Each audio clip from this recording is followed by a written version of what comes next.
former Whitewater independent counsel, Robert Ray, on what to make of this. Always good to have you, Robert. Thanks.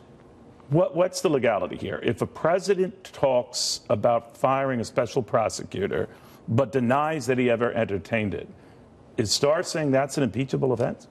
Well, if he is, he shouldn't be. And Who shouldn't be? Starr saying that. Correct. And I would respectfully disagree with him. I didn't agree with that at the time, 20 years ago, and I don't agree with it now. I think, your role as a special counsel or an independent counsel is to discover and uncover facts to decide whether or not criminal proceedings are warranted. You don't have a roving mandate to gather facts, and you're not supposed to make judgments about what the American people do or don't think about, whether it's a good idea to be lying to the American people. Now, that's not to say that I'm in favor of that. Obviously, it's a serious issue.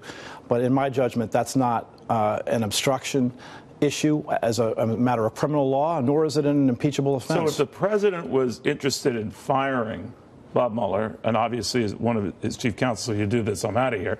Well, bottom line, we don't know what happened by this things. We do know that Mueller's still there. Right. So, which should be the story. I mean, 7 months later, I guess there was all this news now that this has now been dumped into the public domain by somebody for some reason.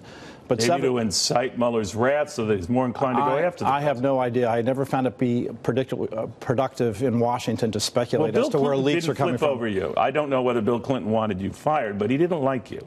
Sure, he wasn't happy about me. I mean, I think he wrote in his book that I was another independent counsel trying to extract a pound of flesh. No president likes to be investigated. Would it have surprised you if even behind the scenes the president, a good lawyer in his own right, was batting things around with his legal aides and saying, what if I fired him? Or looking for grounds to try to get rid of me, which I'm sure they were actively trying to do. And that wouldn't surprise you? No, it wouldn't surprise me, nor should it affect the way in which I conduct my office. Really? Could it affect Mueller if he's hearing now talk that the president wanted to fire him? I don't think that it should affect a professional doing a professional's job as a professional prosecutor. Do you think Bob Mueller is a professional? I do.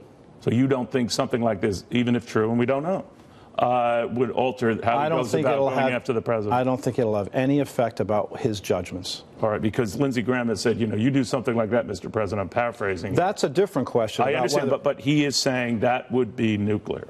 Well, it may very well be nuclear in the political process, which is to say everybody understands whatever the president's powers are, and he can fire anybody he wants within the executive branch. That does have political consequences. Now, like the president had the power in Richard Nixon's time to fire Archibald Cox in the famous Saturday Night Massacre. Right. He has the power, but he also has it's not a crime. The realization of the fallout from that, which is a political realization, and it has aspects to it that may constitute abuse of power, but it's not a crime. Nobody suggested during the Watergate era, for example, that Richard Nixon's act in firing Archibald Cox was a crime.